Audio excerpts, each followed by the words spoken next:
Okay, if you're like me and you wanted to know what art pop is, you probably tried to check the Wikipedia page and you would have found this word salad type thing. I mean, to be fair, it is a good definition and it wouldn't be word salad to those who are actually familiar with the words. But if you're like me and you wanted to get a feel for what art pop sounds like, that page probably wasn't very helpful. And that's because art pop is more of a concept than an overall sound, but that doesn't mean we can't look at some examples and get a feel for what makes something art pop. So hi, I'm Jackie Monet and I learned what art pop is so that you don't have to. Being an auditory medium, genres in music are usually classified according to the way they sound, of course, but art pop is kind of an exception to this. In fact, art pop can be highly visual and it's often more about how it doesn't sound. And that's why commentary on art pop music is often accompanied by phrases like pushing boundaries and challenging norms. That is, it uses pop elements, but it doesn't sound like other pop music at the time. It's experimental and innovative in some way. And this kind of innovation has the potential to steer the genre in whole new directions. Björk is a famously influential innovator in art pop. A more subtle art pop influence is Lorde. I think Lorde's song Royals is a fantastic example because not only does it fall under this postmodernist umbrella for, critiquing modern pop, but it's also innovative. No postcode envy, but every song's like gold teeth, grey goose dripping in the bathroom. It's essentially an a cappella pop song, and that level of minimalism hadn't been explored really in pop before. Lorde's vocals were largely the focus, and their deep, gravelly timbre was also rare in pop at that time. So some believe she actually paved the way for more diversity for female vocals in pop music, which is a very art poppy thing to do. I will just say though, unusual use of vocals is not a new concept in art pop. And here are a couple of other examples.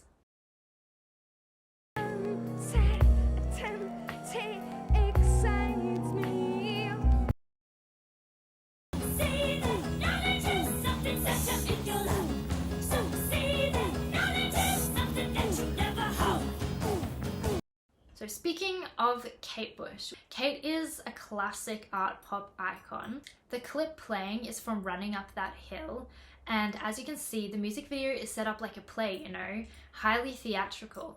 Running Up That Hill as a concept is also kind of deep for a pop song, especially at the time to be discussing a deal with God. That was against the grain for sure. And actually, a deal with God was supposed to be the name of the song, but religious countries were going to block the song if it was called that.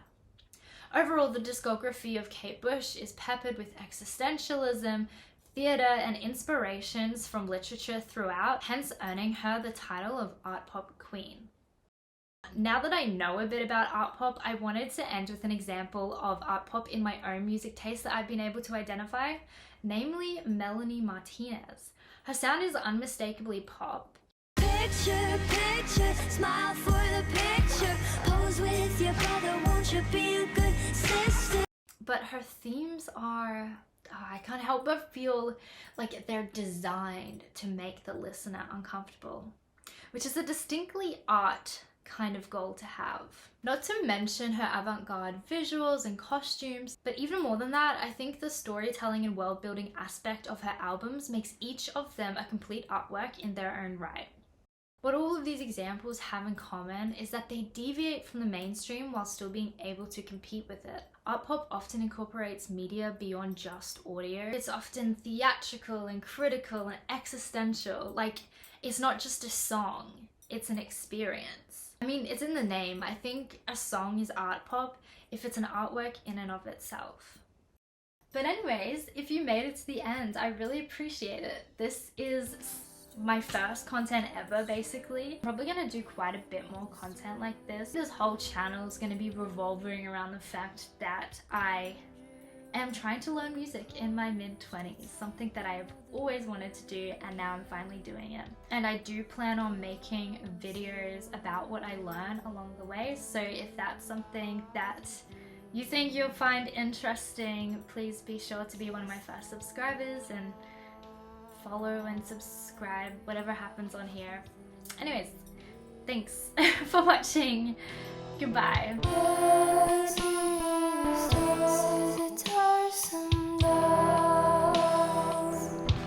Surrender to the light,